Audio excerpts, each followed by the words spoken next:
C'est mieux. Donc, bienvenue tout le monde. On va passer à travers les points, puis à la fin, si vous avez des questions, on va être là pour vous répondre. Les responsables, moi je suis gestionnaire d'événements, Frédéric Planck est le directeur de rencontre, Michel Castonguay, comme vous savez, est responsable des inscriptions et des résultats. Oups, ça c'est pas bon. Elle va être dans le local A2. Nicolas Zazeri, directeur technique, que vous connaissez bien, et Marie-Christine, notre coordonnatrice aux compétitions. Pierre, on voit pas ta... Vous voyez pas le mien? la présence. Oups. On voit juste la première page.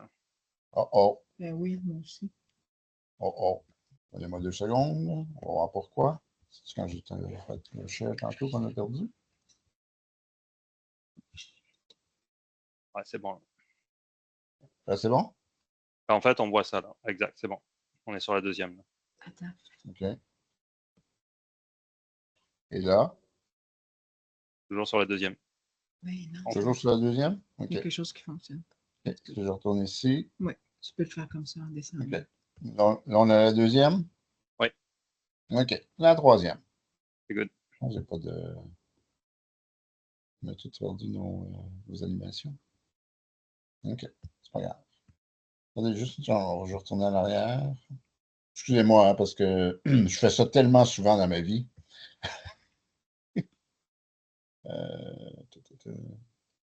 Right, sure. From the beginning. Ça marche pas. Et là?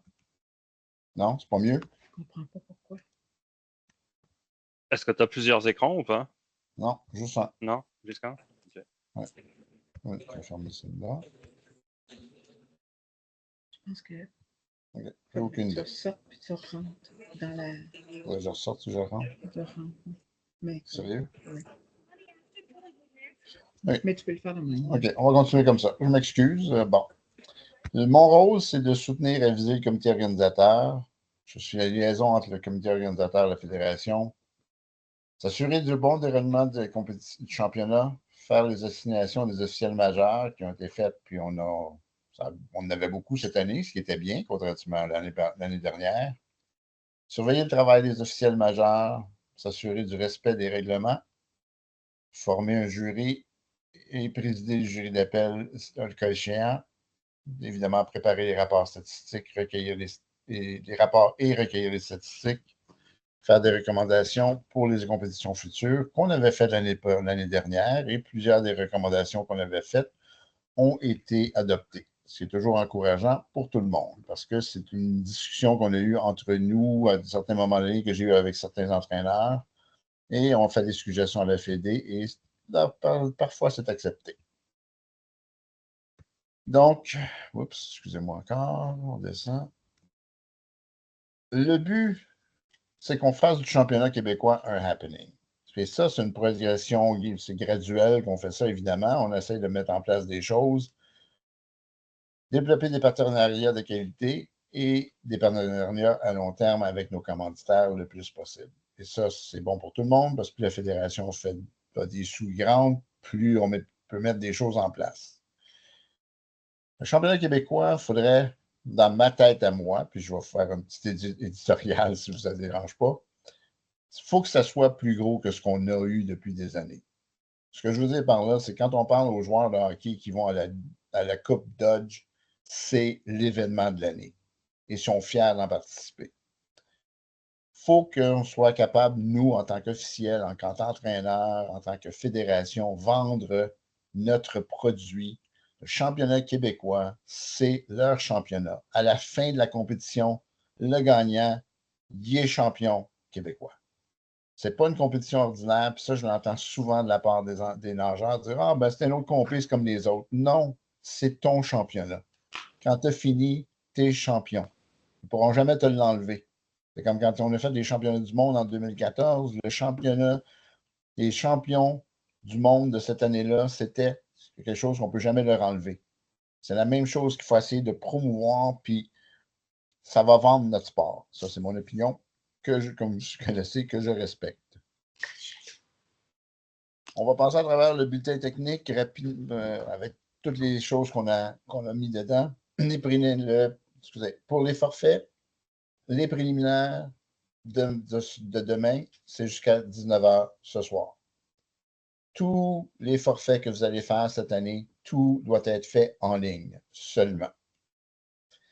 Pour les préliminaires de mercredi, jeudi, vendredi et samedi, on a décidé cette année de mettre une heure en particulier. 19 h à tous les jours, pas de confusion, c'est simple pour tout le monde.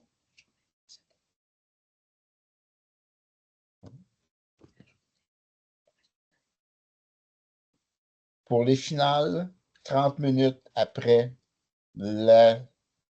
l'épreuve qui se nage en finale le soir. Donc, 200 mètres libres le mercredi, 52 le jeudi, 50 livres le vendredi, 100 libres le samedi. Toujours le formulaire en ligne seulement.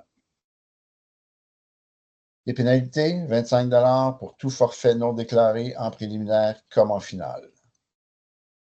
Tout nageur finaliste autre que le substitut qui déclare forfait après le délai fixé ne sera pas exclu de toutes les épreuves de la session. Seule la pénalité financière sera appliquée. Pas de question pour l'instant. La même pénalité sera appliquée pour tout nageur qui ne terminerait pas sa course sans raison valable. Ici, on inclut le code QR pour les forfaits. On l'a testé, ça fonctionne. Donc, c'est merveilleux que tout va rentrer en ligne. C'est plus facile pour vous, c'est plus facile pour nous. Tout est réglé, on peut le faire de n'importe où. C'est merveilleux. Toutes les épreuves de 50 mètres et 150 partent du côté du chalet, donc du côté virage. Si vous avez des demandes de temps officiel, on vous demande de les faire auprès du bureau de l'administration, dans ce qu'on appelait avant le comité de course, avant le début de la session dans laquelle l'épreuve est nagée. Je vais vous montrer le plan de la piscine tantôt. C'est comme d'habitude, le comité de course ou le bureau d'administration est dans le building C, qui est le premier, qui est la partie du côté virage. On vous demanderait de garder les nageurs sur place jusqu'à la publication des résultats de chacune des épreuves. Le but, c'est de nager le bris d'égalité durant les préliminaires.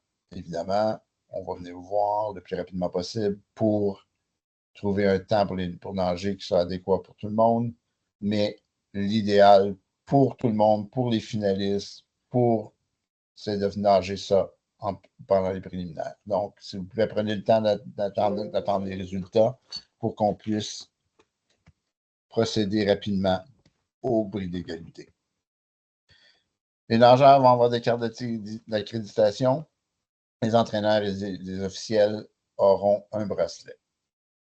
Prochaine étape, prochain point, aucune musique dans les tentes sur le bord de la piscine. L'année passée, on avait de la musique qui causait des problèmes et si on commence à laisser ça arriver, on va avoir de la musique d'une tente à l'autre, ça va faire de la cacophonie, ça va être l'enfer. Et donc, on a décidé aucune musique sur le bord de la piscine. On a déjà la musique que notre annonceur va faire jouer. Et je suis certain que vous avez des demandes. Il se ferait plaisir d'adapter sa musique à ce que vous voulez. Mais dans les tentes, s'il vous plaît, aucune musique. Oups, excusez, j'ai sauté. Les longues distances seront nagées un par corridor. Je suis sûr que vous êtes tous contents, et moi aussi. Les épreuves du 1500 sont nagées le mardi soir, et seront nagées du plus rapide au plus lent en alternance filles-garçons. Bonne nouvelle, c'est que déjà, au moment où on se parle, on a une série de filles de 1500 qui a été enlevée parce qu'on avait assez de scratch déjà. Donc, on va finir plus tôt. Les épreuves de 800 seront nagées le samedi, du plus rapide au plus lent, en alternance filles-garçons, avec les séries les plus rapides, sans égard du groupe d'âge, qui seront nagées en finale. Tout va bien pour l'instant? On continue. Les relais, les feuilles de relais doivent être remis au plus tard à la fin de la période des forfaits. Donc, 19 h si vous nagez le lendemain matin. Et pendant le 30 minutes après, voyons, il y a des erreurs de frappe ici, hein? Ouf! il avait viré une bonne. Pour les relais nagés en finale, 30 minutes après la dernière épreuve des prélims. Donc, pendant la période des forfaits, c'est la même période de forfait pour les relais que pour les épreuves individuelles. Le changement des noms et l'ordre de nageurs jusqu'à 30 minutes avant le début de la session, comme on fait dans toutes les autres compétitions. Les relais 4x50 libres seront nagés en finale du samedi soir. Pour les finales, les finalistes doivent se présenter. Oui. Pierre, est-ce que je peux te demander une précision pour les relais? Les noms peuvent être soumis selon la session où ils nagent, mais les forfaits, c'est tout 19 h la veille, right? Parce que c'est des séries principales. C'est bien ça. Okay. Oui. Merci. Pour les finales, on demande aux finalistes de se présenter à la salle d'appel 15 minutes avant le début de l'épreuve. La salle, on va vous montrer le plan de la piscine tantôt. La salle d'appel va être située sous la tente du côté du tableau d'affichage à côté du podium. Donc, les années précédentes, c'était au building C. Maintenant, on les met du côté départ, opposé à l'arbitre, donc à côté du podium. On demande aux réservistes d'être présents aussi. Et les finalistes, les réservistes pourront quitter aussitôt que tous les finalistes sont présents. Mais si un finaliste n'est pas là 15 minutes avant, c'est le réserviste qui va être mis à sa place. La cérémonie protocolaire immédiatement après chaque épreuve. Normalement, on devrait attraper votre nageur avant qu'il quitte, mais s'il vous plaît, on voudrait avoir des podiums pleins. Après la cérémonie, ils pourront aller dénager. Dans le fond, c'est leur championnat. Ils ont travaillé fort pour gagner leur médaille. Donnons-leur la chance d'avoir le moment de gloire. L'échauffement préliminaire, il n'y a aucun corridor de signé, sauf le corridor numéro 8, qui est pour les paranageurs seulement. Les 10 dernières minutes, le couloir 0 et 1, ainsi que le couloir 9, qui lui sera pour les départs au dos, sont réservés pour les sprints pendant les 10 dernières minutes. Départ plongé autorisé, circulation dans un sens d'un seul bout de la piscine. La raison pour laquelle on a écrit ça, c'est que l'année dernière, on s'est fait dire qu'il pouvait partir des deux bouts. Non, c'est d'un bout de la piscine seulement. On a 4 corridors dans le bassin public qui sont ouverts pendant toute la compétition. Ça veut dire pendant les échauffements et toute la durée de la compétition. On n'a aucun accès au bassin de plongeon cette année, comme l'année dernière, on ne l'avait pas non plus. Pour les finales, même chose, il n'y a pas de corridor d'attitré. On demanderait que seulement les finalistes soient là ou les gens qui sont ou les nageurs qui sont dans les relais, pas les autres. La période d'échauffement, c'est pour les plongeons ou les sprints, c'est les 30 dernières minutes. Encore là, les mêmes corridors 0, 1 et le 9 pour les appareils de dos. Ici, vous avez, je ne sais pas si vous voyez bien. Voyez-vous clairement? Oups, c'est pas le bon. C'est-tu bon? Oui. Est-ce qu'il est marqué secrétaire? OK, excuse.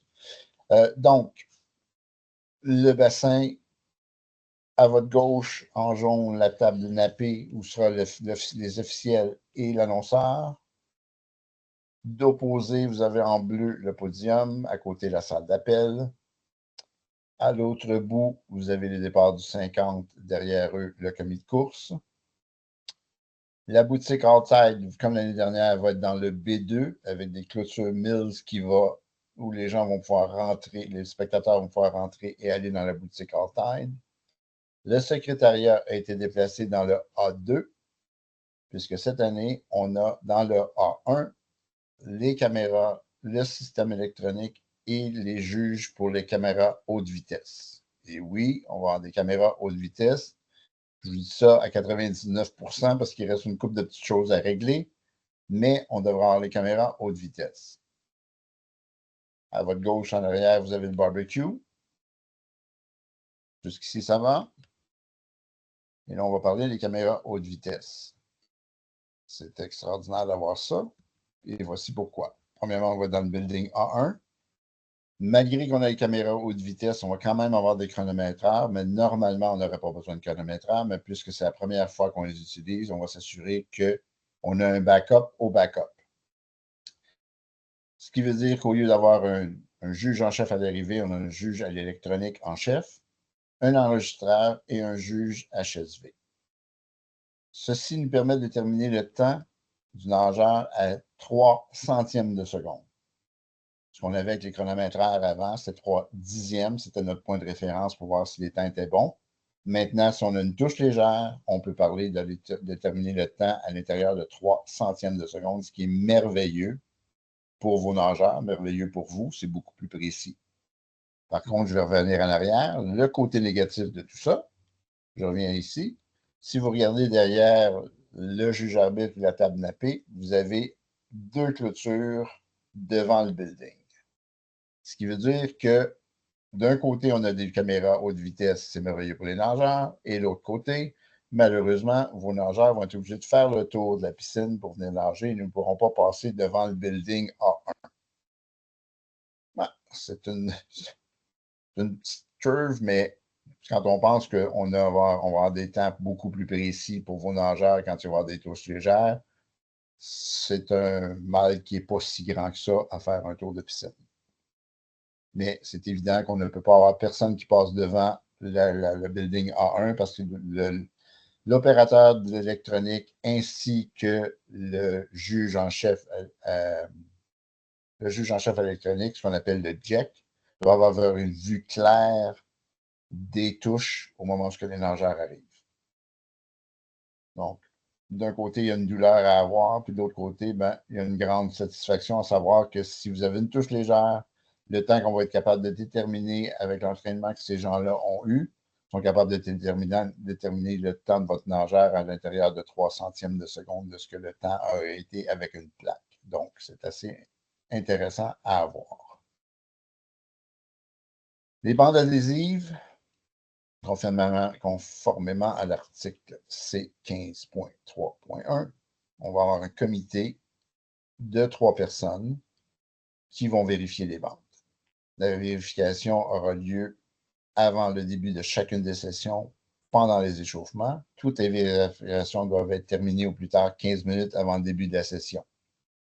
Vous avez un formulaire à nous envoyer, peut-être soumis à moi, le gestionnaire d'événements, 1 heure avant le début des préliminaires ou 1 heure avant le début des finales.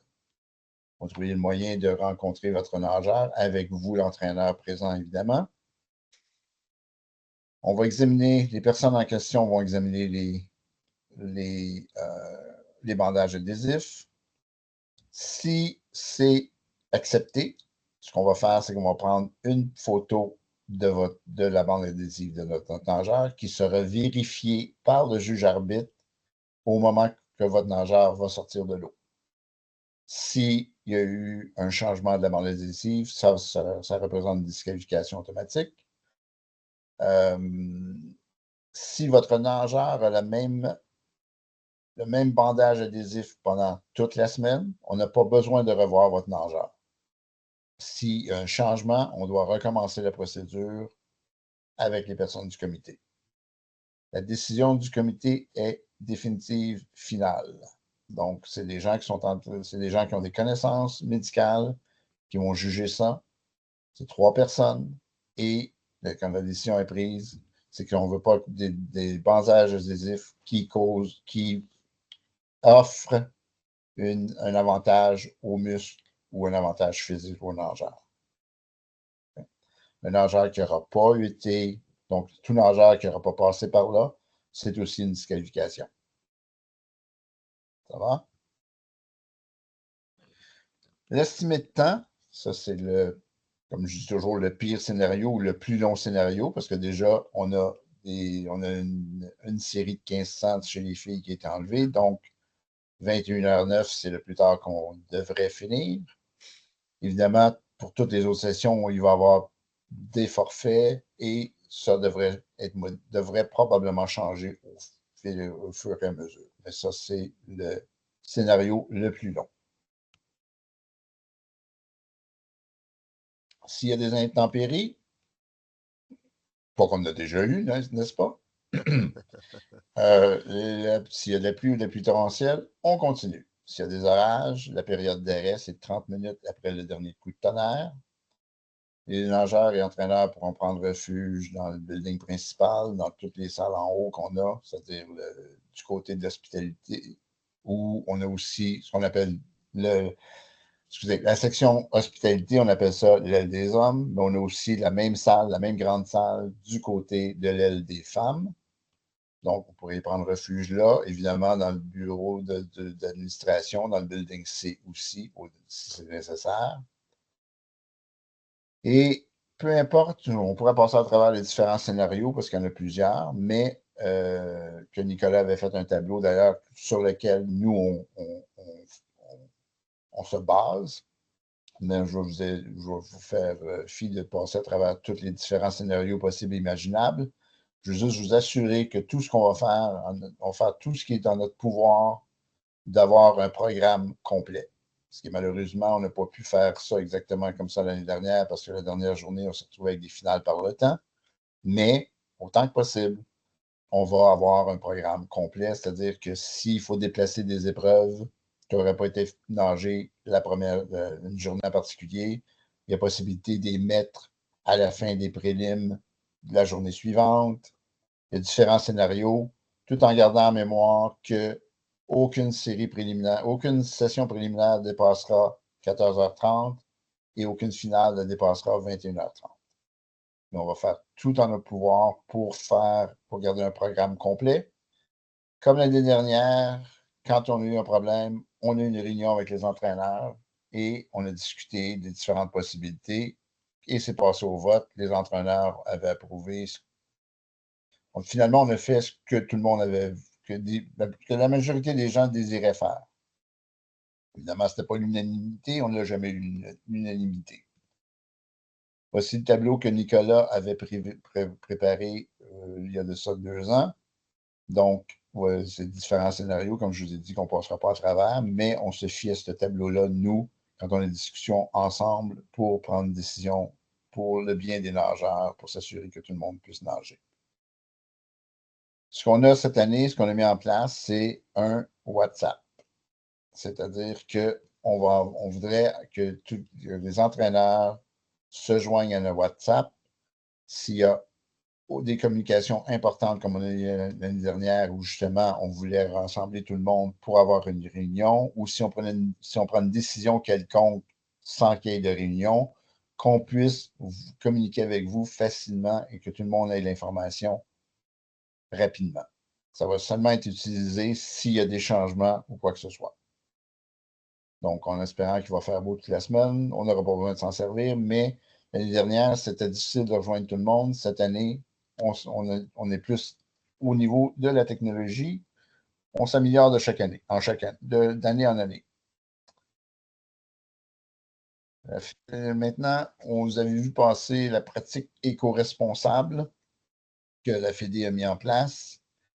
On vous encourage à suivre ça de plus près possible. Qu'on essaie de minimiser notre empreinte sur la planète.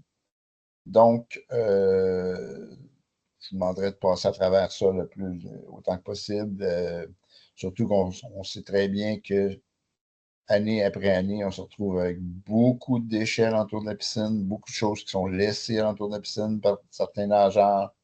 Donc, on vous demande de travailler avec nous pour essayer de garder ça propre, de recycler, de minimiser les contenants non réutilisables. On encourage les transports en commun, évidemment. Le métro est juste à côté, c'est facile d'accès. Et mettre les choses dans les bonnes places de récupération ou recyclage ou déchets.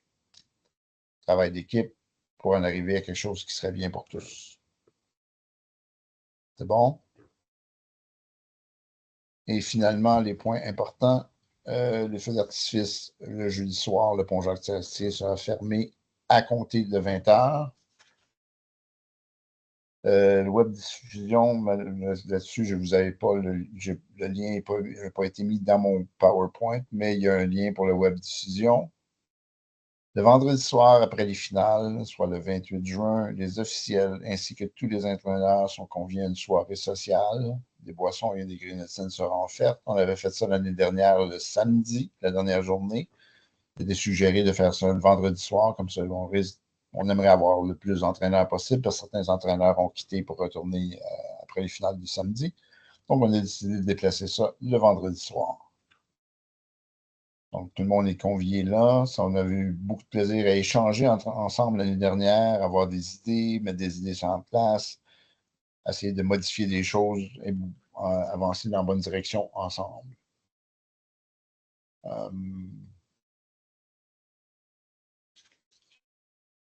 Est-ce qu'il y a des questions?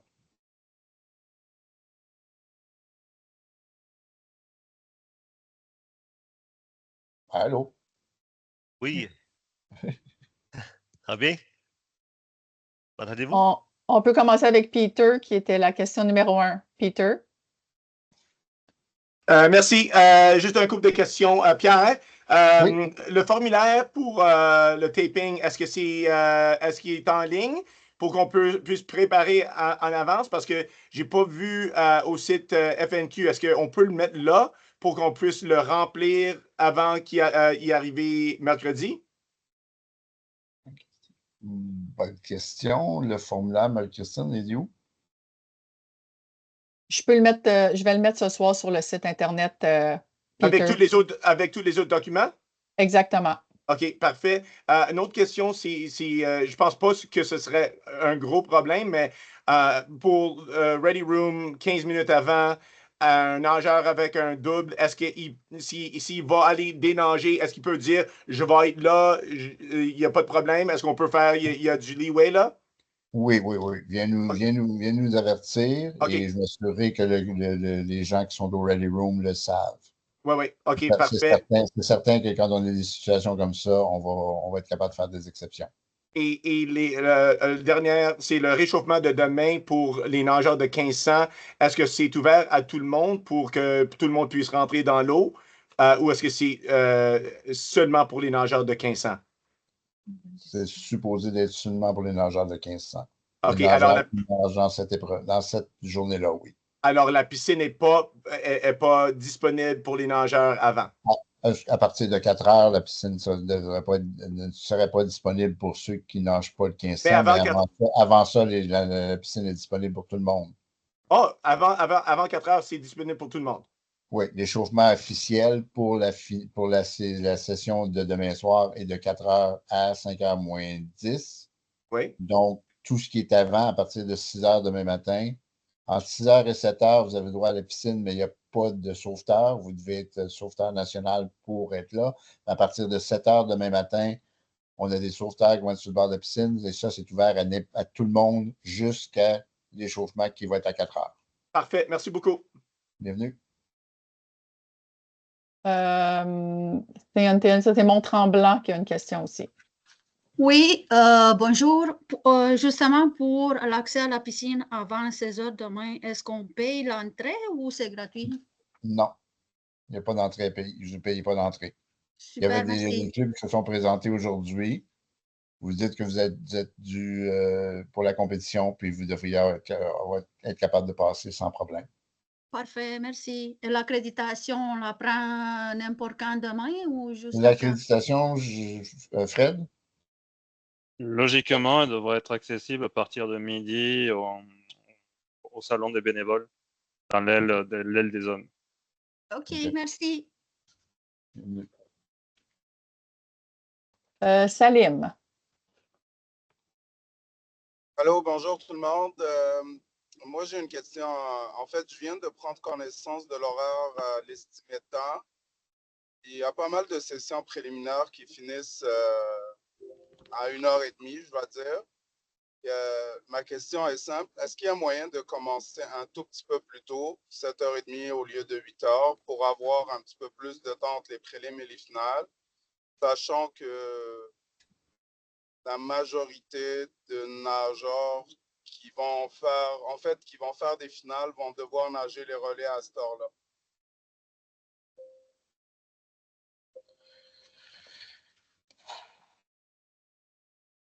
Au moment où on se parle, je te dirais que non.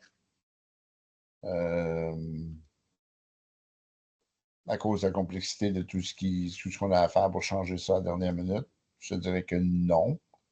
On peut avoir une consultation après le comité pour voir, puis vous revenir là-dessus. Mais en ce moment, ma première réaction serait ça devient un petit peu compliqué pour tout le monde. OK. Si ce n'est pas ça, est-ce qu'on peut déplacer les relais le soir? Même consultation du comité. On te revient là-dessus. Mais on vous revient rapidement. Les finales, ils finissent quand même à 1 heure décente. Oui. Si jamais il n'y a pas d'orage ou il n'y a pas de délai. Puis, comme ça, les nageurs qui seront finalistes, ils vont avoir un bon temps de récupération entre les deux sessions, puis ils vont finir avec les relais le soir. Je sais qu'il y a des séries, le top 10 de chaque relais nage le soir pour les 3 premiers jours, puis ça a des avantages, mettons les 11-12 ans ou les 13-14 ans, ou whatever, les plus jeunes catégories. Ils vont devoir nager dans les séries lentes le matin.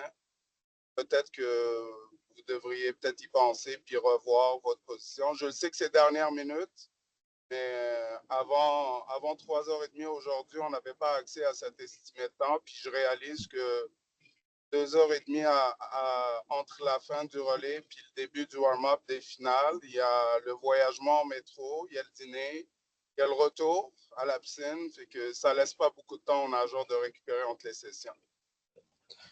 On prend ça en considération, Salim, et on vous envoie un courriel plus tard, une fois qu'une décision va être prise. Merci. C'est parfait? OK. Merci. Autre question? Il y a des mains levées, mais je crois que c'est Loredana et Salim là, qui ont déjà posé la question. Moi, j'ai baissé la main, c'est pas la mienne.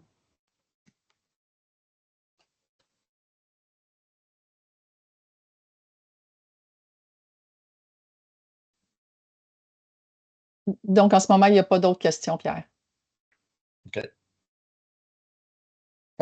J'aimerais juste prendre quelques minutes de votre temps parce qu'on a parlé tantôt, on a parlé de faire un happening, puis quand j'ai mis, bon, vous regardez, en bas, premièrement, en bas, vous avez mon courriel, fait que si jamais vous avez des choses, des questions ou des commentaires pour améliorer le championnat, gênez-vous jamais pour m'écrire. Ça fait partie de mon rôle, ça va me faire plaisir de discuter avec vous ou même prendre vos commentaires que vous m'avez envoyés puis les passer à la fédération avec des suggestions pour le futur. Mais tantôt, en début, quand on s'est parlé, je vous ai parlé de faire un happening. Pour moi, un happening, il faut que ça soit quelque chose de grandiose. Puis, on est là pour les nageurs. Moi, en tant qu'officiel, j'ai toujours été là pour les nageurs. Les gens que je connais, on est là pour les nageurs. Vous, les entraîneurs, vous êtes là pour les nageurs. Vous passez des heures à les faire entraîner, à les encourager, à être derrière eux. Un championnat, il faut que ça soit grandiose. Puis pour l'instant, je trouve qu'on n'est pas rendu là. Ça, c'est mon opinion. On est là pour la performance. Les sessions sont longues. J'entends souvent dire ah, mais peut-être qu'on devrait couper le nombre de nageurs.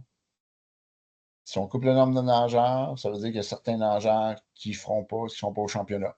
Donc, ça peut être un nageur chez vous. Si ce nageur-là ne va pas au championnat, puis que son ami y va, lui, il va peut-être être un petit peu découragé de la natation. Il faut penser de vendre notre sport. Le vendre, c'est de le rendre populaire. C'est de voir le petit Benoît, le petit Jérémy excité de nager au championnat provincial. C'est de voir que ses parents le voient excité de nager. C'est le parent qui paye. Si le parent est heureux parce que le petit Benoît il est au championnat provincial, le parent dit hey, on s'en va passer une fin de semaine à Montréal. Benoît va être l'équipe. Nous autres, on va prendre un hôtel. On va aller passer une fin de semaine à Montréal. On va le voir nager. Il est encouragé, il est heureux, le parent paye. Ça fait rouler la roue. Vous avez un nageur qui reste dans l'eau parce qu'il est heureux de nager, parce qu'il est au championnat provincial avec son ami qui est lui avec lui. Tout ça, mon point étant que si on pouvait, puis je sais que je vais me faire critiquer, là, si on pouvait mettre ça sur 5 jours, on aurait plus de temps. Les sessions seraient moins longues. Vos nageurs ayant des sessions moins longues feraient sûrement des meilleures performances. Et on aurait le temps le soir de faire une vraie présentation des médailles. Présenter vos nageurs avant qu'ils nagent. Entendre leur nom. Maman puis grand-maman qui le regardent nager, qui prennent une photo, qui entendent le nom. C'est excitant. De nager, puis de sortir de l'eau, puis pendant que l'autre nage, on donne les médailles. C'est pas trop winner. C'est mon opinion. J'aimerais que vous preniez le temps d'y penser. Puis, n'oubliez pas une chose. Si vos nageurs sont heureux, les entraîneurs, puis que les nageurs restent dans l'eau, c'est ça qui paye votre salaire. Moi, en tant que bénévole, ça me fait une journée de plus de bénévolat. C'est pas winner de mon bord.